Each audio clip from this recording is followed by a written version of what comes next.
Assalamualaikum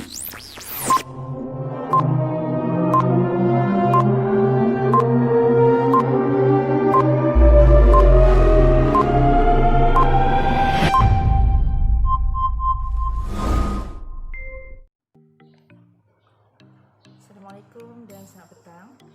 Untuk kali ini pembentangan adalah berkaitan dengan tugasan berpasangan, yang mana bagi kumpulan kami hanya dua orang, iaitu saya Rishlawati binti Bidin dan bersama dengan Amir Irwan bin Yaakob.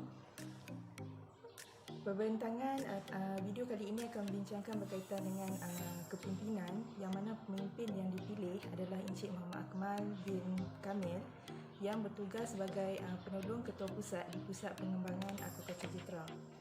Beliau berusia 40 tahun dan telah berkhidmat di sana selama 6 tahun.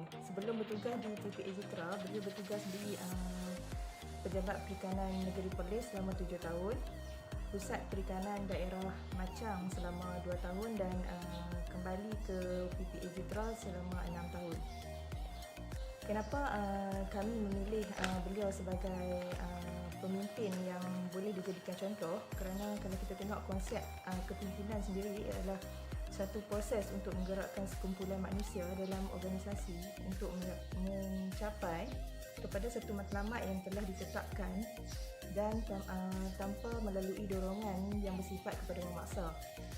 Pimpinan yang macam ni dia perlukan satu perkara yang boleh memberi kesan jangka panjang yang baik kepada organisasi itu sendiri.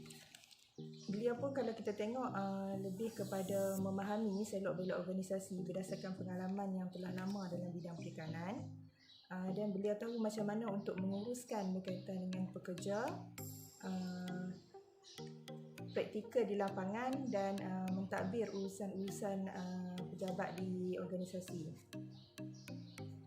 Perkara yang paling penting kalau tengok kepada ciri-ciri kepimpinan yang baik adalah dia perlu ada kemahiran dalam berkomunikasi, terutamanya kepada pekerja-pekerja, kerana melibatkan kumpulan pekerja yang daripada lapisan umur yang majoriti dia lebih tua dan lebih lama berkhidmat di dalam jabatan.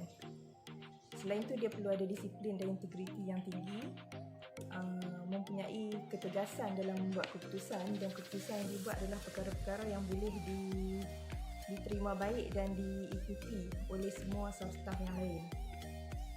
Daripada ciri-ciri ini, kalau kita tengok dia seorang yang berminat dengan kerja-kerja lapangan, mahir dengan kerja-kerja lapangan dan tahu segala selok-belok berkaitan, walaupun benda tu adalah satu benda baru dan benda yang inovasi yang dilahirkan untuk memajukan pusat-pusat pengembangan aquaculture di bawah Jabatan Perikanan Malaysia. Kesimpulan yang perlu kita ada dalam pemilihan seorang pemimpin dalam organisasi ini adalah pemimpin yang baik ini bukan hanya menjadi seorang yang mengeluarkan arahan, tetapi dia sendiri perlu menunjukkan satu contoh yang baik untuk diikuti oleh pekerja-pekerja lain dan menjadi role model yang tidak hanya dipertikaikan oleh pekerja-pekerja di situ. Yang kedua, kalau kita tengok, dia perlu menjadi kesinambungan kepada perjalanan dan kejayaan di organisasi.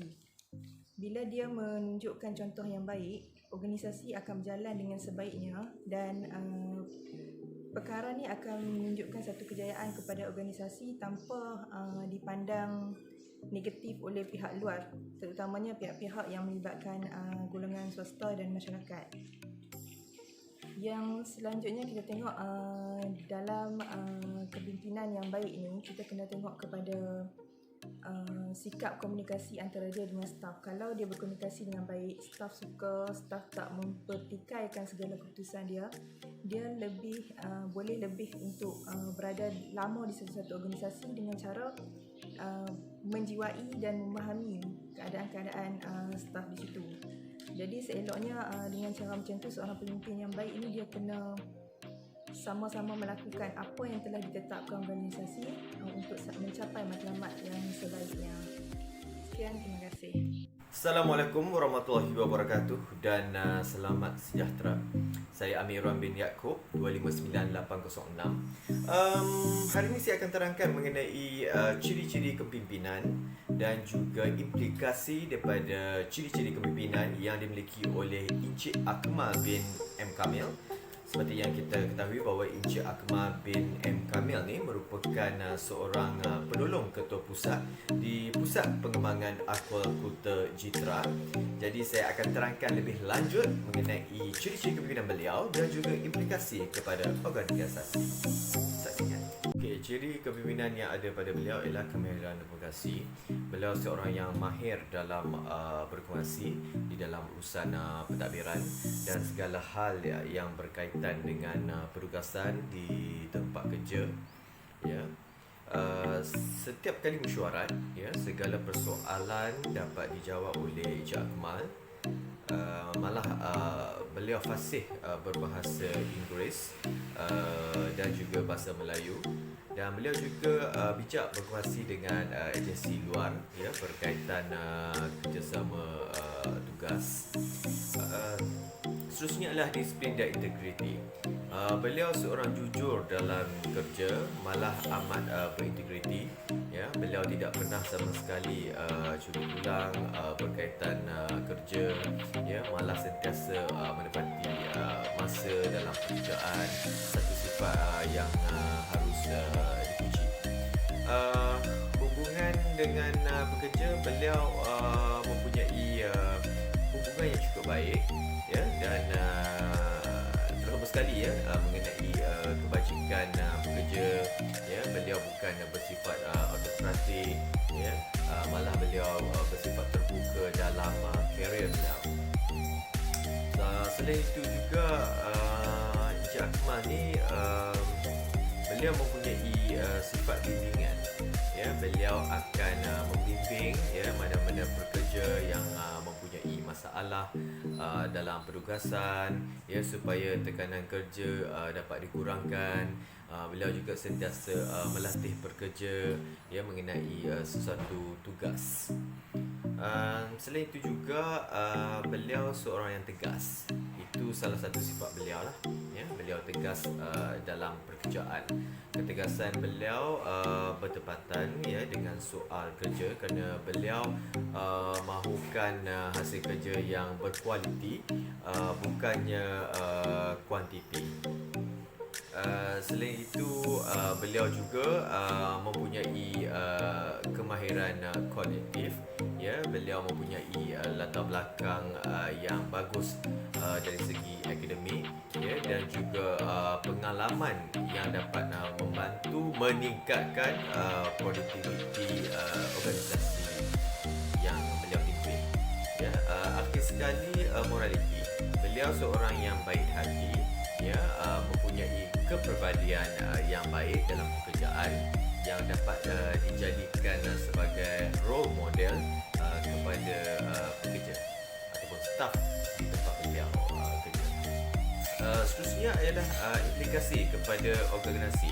Hasil dan ciri kepimpinan beliau yang pertama ialah bermotivasi, ya. Pekerja akan lebih motivasi, ya. Hasil kerja beliau yang begitu sempurna, jadi menggalakkan pekerja untuk menghasilkan sesuatu yang bagus, ya. Ini menyebabkan pekerja dapat bermotivasi dengan diri mereka sendiri. Yang kedua adalah kurang tekanan. Sifat beliau yang bukan autokratik menyebabkan pekerja kurang tekanan ketika melakukan kerja. Dan seterusnya adalah produktiviti dapat dipertingkatkan.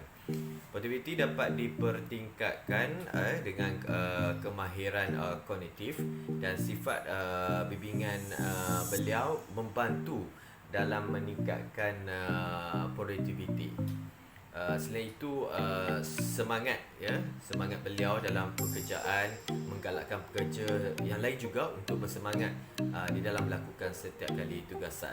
Dan akhir sekali imej yang baik, ya, melalui sifat beliau, ya, memberikan satu yang positif kepada organisasi kerana beliau dijadikan sebagai role model, dan ini harus dipuji. Jadi itulah saja daripada kami berdua, ya, mengenai ciri-ciri kepimpinan yang ada pada Encik Akmal. Terima kasih dan Assalamualaikum.